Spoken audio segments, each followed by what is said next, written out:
భార్యాభర్తల సంబంధం అది ఎలాగైనా ఉండొచ్చు, కానీ సంబంధం అయితే ఉందిగా, అది అన్ని సామాజిక ఆచార వ్యవహారాలతో ఏర్పడిన సంబంధం. సంబంధం ఏర్పడిన తరువాత ఈ సామాజిక రీతి రివాజులన్నింటినీ పాటించి తీరాలి. సరిగ్గా చెప్పారు. మీ అన్నయ్య ఆత్మశాంతి పూజని మీరు గనక చేయకపోతే ఇంకా మీ కుటుంబం వాళ్ళ అందరి మీద దుష్ప్రభావం పడుతుంది.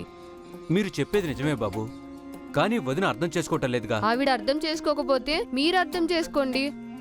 మంచి పనులు చేయటం కోసం కొన్నిసార్లు మన ఇష్టాలని బలవంతంగా మార్చుకోవాల్సి ఉంటుంది. గోపాల్ చెప్పింది అక్షర సత్యం. మేము కూడా నీకు భరోసా ఇస్తున్నాం. అంతేగాక మా జాతి వాళ్ళు కూడా ఈ అంశంలో నీకు సహకరిస్తారు.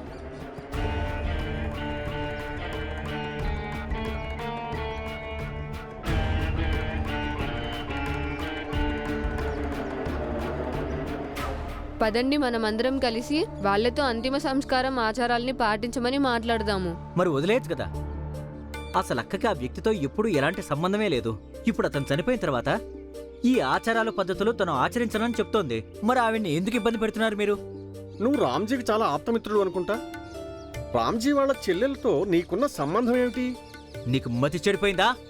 నేను ఆవిడ్ని అక్క అంటుంటే ఆవిడతో నాకు ఎలాంటి సంబంధం ఉందో నీకు అర్థం కావట్లేదా? ఆవిడ మా రామ్జీకి రక్త సంబంధం అయితే నాకు కూడా రక్త సంబంధమే. మరైతే నీకు ఆమెను విధవరాల రూపంలో చూడటానికి ఎందుకు ఇంత బాధ కలుగుతుంది? నాకెలాంటి బాధ లేదు, కానీ మా అక్కని బలవంతంగా విధవం చేయటం నాకేమాత్రం నచ్చదు. ఆవిడ ఇష్టానికి విరుద్ధంగా ఏమీ చేయించొద్దు. కానీ ఈ సమాజం కోరుకుంటుంది ఆవిడ సామాజిక నియమాల్ని పాటించాలని. ఇక ఎవరైతే నియమాలని ఉల్లంఘిస్తారో వాళ్ళకి సమాజం దండన విధిస్తుంది. అలాగే వాళ్ళకి సహకరించే వాళ్ళకు కూడా. పురంజన్ సగం ఇక్కడ సగం అక్కడ ఉండొద్దు.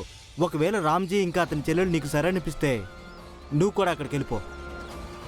మాకు గోపాల్ మీద పూర్తి నమ్మకం ఉంది. ధన్యవాదాలు పురంజన్ బాబాయ్. ఇప్పుడు నువ్వు మమ్మల్ని చంపడానికి ప్రయత్నించినందుకు. కానీ మేము నిన్ను జైలుకేం పంపించంలే. కానీ నువ్వు మా కోసం ఒక పని చేయాల్సి ఉంటుంది. లేదు, నాకు అలాంటి ఉద్దేశం ఏమీ లేదు. నీ ఉద్దేశం ఏంటో ఇప్పుడు మాకు స్పష్టంగా అర్థమైపోయిందిలే. దాన్ని నిరూపించుకోవడానికి ఇప్పుడు ముందు నువ్వు రామ్జీ ఇంటికి వెళ్ళి రామ్జీకి ఇంకా భీమరావుకి నచ్చజెప్పు, ఈ వితంతాచారంలో అడ్డుపడొద్దని. లేకపోతే సమాజానికి వ్యతిరేకంగా నిలబడే వాళ్ళకి ఎక్కడికి వెళ్ళినా మనుగడే ఉండదు. నేను చేసిన తప్పు నా చేతులు కట్టేసింది. మీరా అక్క రామ్జీ, మీరు నన్ను క్షమించండి. వెళ్ళండి.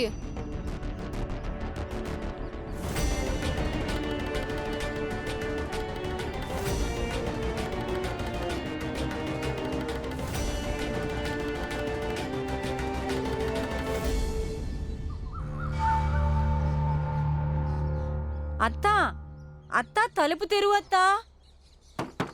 అత్తా. భీమ్, అత్తని ఒంటరిగా వదిలేయండి. అలా ఎలా ఒంటరిగా వదిలేస్తారు?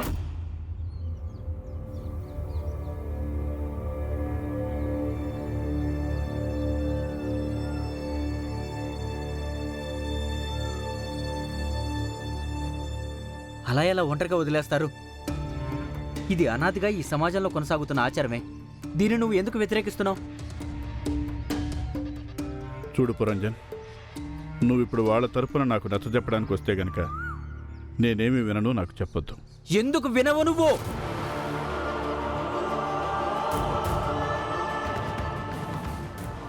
ఈ ఆచారాన్ని ఈ దేశం మొత్తం పాటిస్తున్నప్పుడు అలాంటి ఆచారాన్ని పాటించడానికి నీకే నొప్పి. నీకు తెలీదా రామ్జీ, ఈ సమాజం వాళ్ళు మన జాతి వాళ్ళకి కొన్ని నియమాలు, కట్టుబాట్లు, దురాచారాలు పెట్టారు. వాటిని పాటించడం అనివార్యం రామ్జీ. ఇప్పుడు అదే సమాజం ఒక నియమాన్ని కూడా ఏర్పరిచింది. ఒకవేళ మన జాతిలో ఏ మగవాడు చనిపోయినా అతని భార్య ఖచ్చితంగా వితంతు సంప్రదాయాన్ని పాటించాలి. ఒకవేళ ఆ స్త్రీ భర్తతో కలిసున్నా కలిసి లేకపోయినా సరే దానివల్ల ఎలాంటి తేడా ఉండదు రామ్జీ.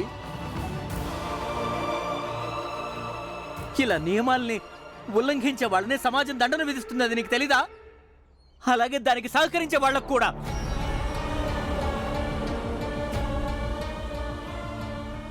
రామ్జీ, నువ్వు ఇంత చిన్న విషయాన్ని ఎందుకు అర్థం చేసుకోలేకపోతున్నావు?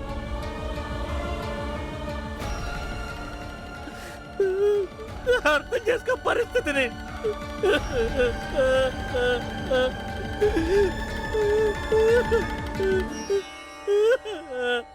పురంజన్ బాబాయ్, నిన్ను నువ్వు అదుపు చేసుకో. ఎందుకు అదుపు చేసుకోవాలి? ఇదే మీ నాన్నకి నచ్చ చెప్పొచ్చు కదా. ఎందుకు మొండి పట్టుబడుతున్నాడు?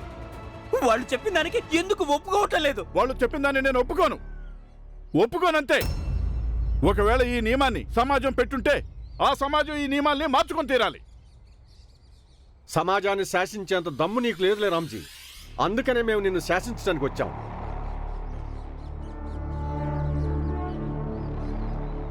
పురంజన్, వచ్చాయి. ఇప్పుడు రామ్జీకి ఎవరేం చెప్పినా తలకెక్కదులే.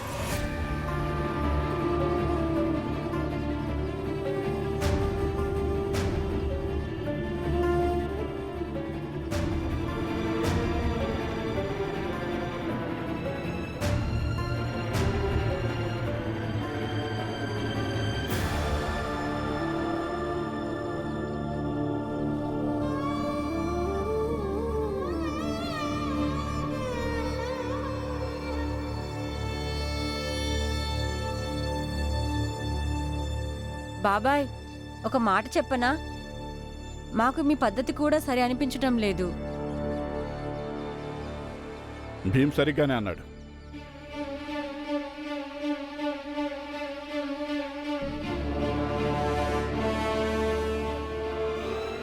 ఇప్పుడు మీరు కూడా తప్పుదారి పట్టారు. మమ్మల్ని మార్చడానికి బదులు మిమ్మల్ని మీరు మార్చుకోండి. ఎందుకంటే మీరు కూడా అలాగే మాట్లాడటం మొదలు పెట్టారు. ఏదైతే ఎన్నో ఏళ్లుగా పెద్ద జాతి వాళ్ళు మనల్ని అంటూ వస్తున్నారో, వీళ్ళందరూ మన జీవితాల్ని పశువుల కంటే హీనంగా మార్చేశారు. మీరిప్పుడు వాళ్ళతో చేతులు కలిపారా? ఇప్పుడు సమస్య జాతుల గురించి కాదు రామ్జీ బాబాయ్, ఒక స్త్రీ గురించి. ఆవిడ విధవరాలు అయ్యింది, కానీ వితంతు ఆచారాన్ని పాటించనని మొండికేస్తుంది. ఈ స్త్రీల విషయంలో కూడా సమాజము నియమాలను ఏర్పాటు చేసిన పెద్ద జాతి వాళ్ళు అదే అన్యాయం చేశారు. మన చిన్న జాతి వాళ్ళకి చేసిన అన్యాయమే. దీని ముస్తాబు మొత్తం తీసేయండి. ఈ రోజు నుంచి దీనికి ముస్తాబయ్యే హక్కు అసలు లేదు. గాజులు, బొట్టు, పూలు ఏవి పెట్టుకోకూడదు. అందరి ఆశల్ని, అందరి కలల్ని, అందరి జీవితాన్ని వీళ్ళ కుట్రలతో బలి చేశారు. ఇంకా అందరినీ వీళ్ళ చెప్పు చేతులతో ఆడించే కీలు బొమ్మలుగా మార్చేశారు. వాళ్ళ గొంతులు నొక్కేశారు. వాళ్ళు కన్న కలలకి, వాళ్ళ కోరికలకి ఎప్పుడూ విలువ ఇవ్వలేదు.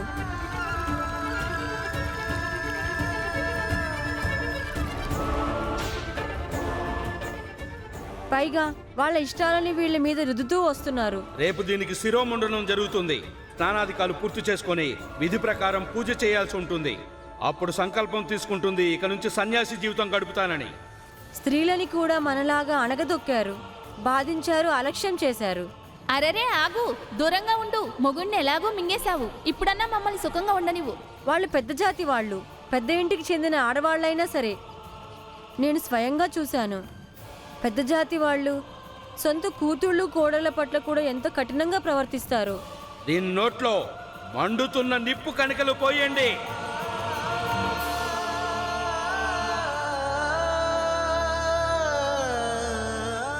గోపాల్, భీమ్ చెప్పింది నీకేమైనా అర్థమై ఉండొచ్చుగా? రామ్జీ, నువ్వు భ్రమలో నుంచి బయటికి రా. నీ కొడుకు చెప్పగానే వాడు చెప్పే మాటలు వేదవాక్ అయిపోవుగా. మేము ఇక్కడికి ఉపదేశాలు వినడానికి రాలేదు.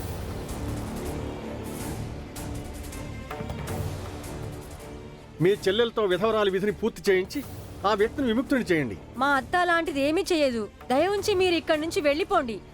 మేము వెళ్ళాం. ఇది మన సమాజ నియమం కదా. ఆవిడ దీన్ని ఆచరించి తీరాల్సిందే. చూడండి, ప్రతి విషయాన్ని సమాజానికి ఇంకా పంచాయతీకి ముడిపెట్టొద్దు. ఈ విషయంలో మాకు ప్రతినిధి అవసరం లేదు.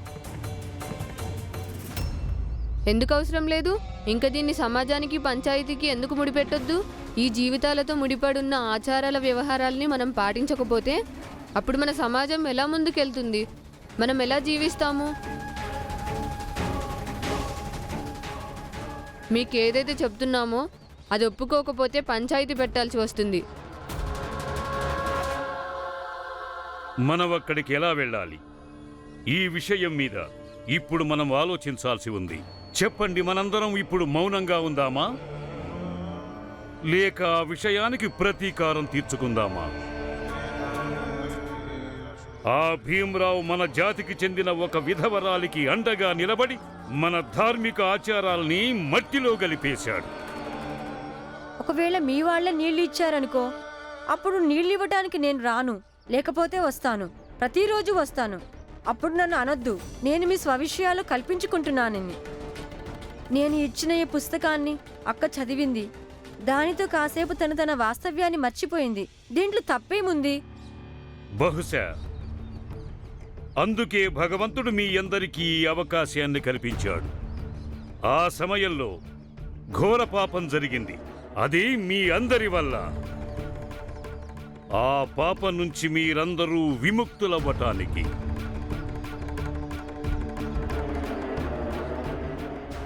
నీ కారణంగా ఈ రోజు మా సమాజంలోని ఒక విధవ పిల్లకి అంత ధైర్యం వచ్చింది. మా అందరికీ ఎదురు తిరిగింది. ఎదురు తిరగటం కాదు, పారిపోయింది. నాకు తెలీదు అక్కకి అంత ధైర్యం ఎలా వచ్చిందో, కానీ నాకు ఈ విషయంలో సంతోషంగా ఉంది, అక్కకి అంత ధైర్యం వచ్చినందుకు.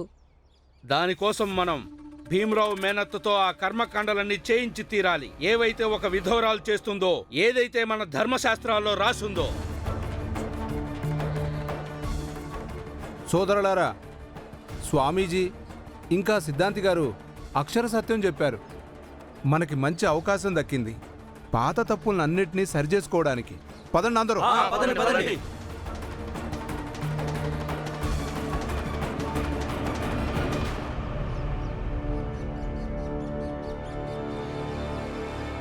ఇప్పుడు 600 సరే, నా మేనత్తి దురాచారాలు ఏమీ పాటించదు, నేను పాటించనివ్వరు కూడా. అయితే నేను కూడా నా అన్న ఆత్మకు శాంతి పూజ వదినతో చేయించకుండా ఇక్కడి నుంచి వెళ్ళను. మీరు ఈ పూజ ఎలా చేయనివరో మేము చూస్తాం. వెళ్ళండి.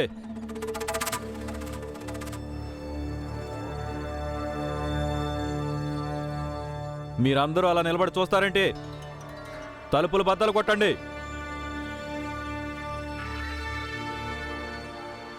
ఇంకా ఈ మొండోడు భీమరావు గారి మేనత్తను ఈడ్చుకుంటూ బయటికి తీసుకురండి. ఈరోజు మొదటిసారి సతారాలో మా పెద్ద జాతి వాళ్ళం చిన్న జాతి వాళ్ళకి అండగా ఉన్నాం. ఇంకా చూస్తారేంటి? ముందడుగు వెయ్యండి, తలుపులు బద్దలు కొట్టండి.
మీరందరూ నాతో బలవంతంగా ముండమోయించడానికి వచ్చారా?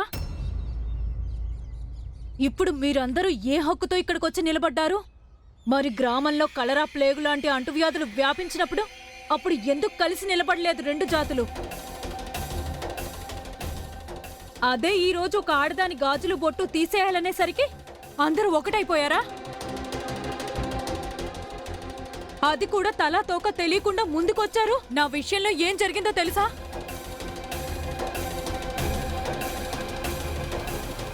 చాలా చిన్న పిల్లని అప్పుడు నాకు పెళ్లి చేశారు. ఎన్నో కోరికలతో వెళ్ళాను అత్తారింటికి. కొత్త కోడల్ని అత్తారింట్లో గృహప్రవేశం చేయిస్తారు. నాతో చేయించలేదు. నన్నందరూ అవహేళన చేశారు. ఎందుకంటే నేను ఆవిటిదాన్ని కాబట్టి. ఆ రోజు కొత్త కోడల్ని చూడ్డానికి వచ్చిన అమ్మలక్కలందరూ ముందు నన్ను చూసి ఎగతాళి చేశారు. నేను అందరి ముందున నడుస్తుంటే వాళ్ళు ఇలా అన్నారు, చూడండి చూడండి మా కొత్త కోడలు ఒంటికాలతో ఎలా నడుస్తుందో. ఎప్పుడైనా చూసారా ఒంటికాలతో నడిచే కోడల్ని? అప్పుడు అందరూ పగలు పడి నవ్వేవాళ్ళు.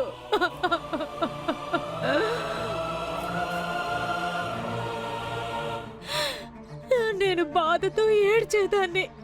అప్పుడు ఈ మనిషి ఇప్పుడు తన అన్న ఆత్మశాంతి కోసం నాతో పూజ చేయించడానికి వచ్చాడే.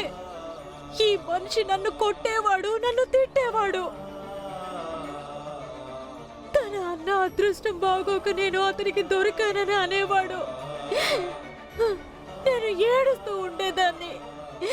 అయినా ఎవరు ఎప్పుడు నాతో ప్రేమగా మాట్లాడలేదు.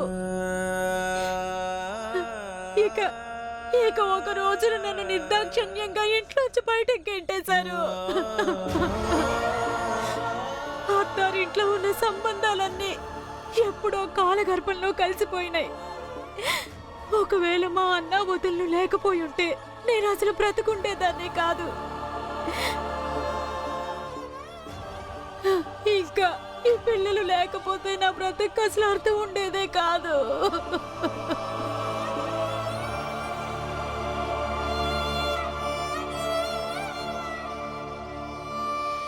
అప్పుడు ఇదంతా నేను ఒంటరిగానే భరించాను.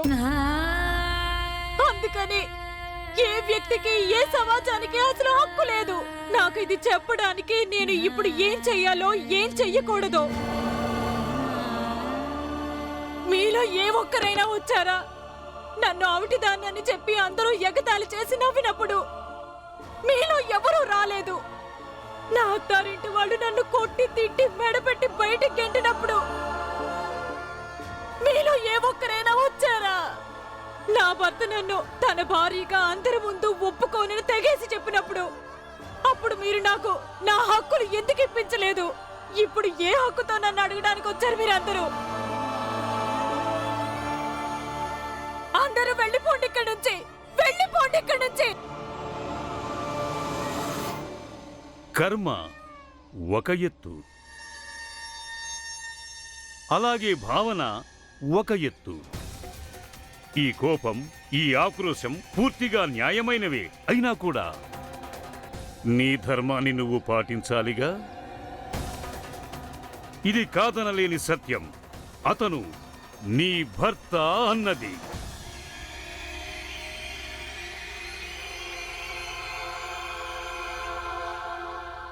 స్వామీజీ చెప్పింది నిజమే.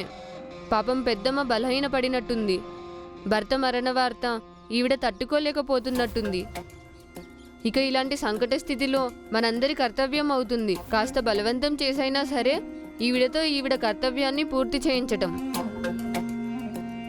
ఇక్కడ మహిళలున్నారుగా, వాళ్ళు వెళ్ళి ఈవిడకి సహాయం చేయండి.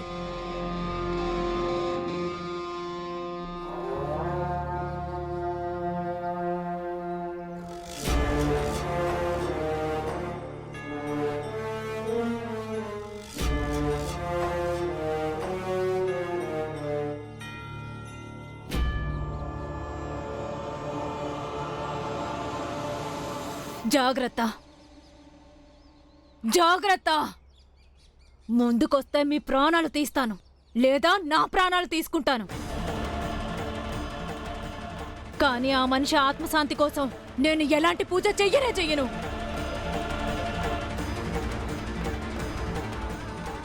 వెళ్ళిపోండి మీరందరూ ఇక్కడి నుంచి.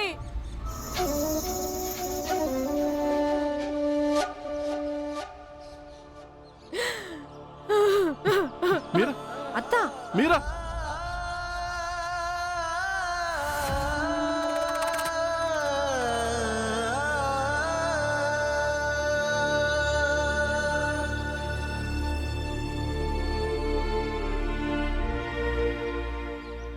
మరైతే నువ్వు ఆ కత్తితో కోసుకుని చావచ్చుగా. నీది ఇంకా నీ మొగుడుది, మీ ఇద్దరి భార్యాభర్తల ఆత్మల శాంతి కోసం మేమందరం కలిసి ఏదో ఒక పూజ చేసేవాళ్ళం. చచ్చిపో చచ్చిపో. చచ్చిపో నువ్వు. అయినా నువ్వు బతికి మాత్రం ఏం చేస్తావు? సేట్ గారు, ఇది చావటం వల్ల మనకు వచ్చే లాభం ఏమీ ఉండదు. పైగా మనమే నేరస్తులం అవుతాము. వదిలేయండి. ఇక మీరందరూ వెళ్ళండి. ఇక్కడ ఒకరి ప్రాణం పోతుంటే నేను చూస్తూ ఊరుకోను. వెళ్తున్నాంలే, మాకేమీ పని పాట లేదా ఏంటి? పదండి సోదరులారా,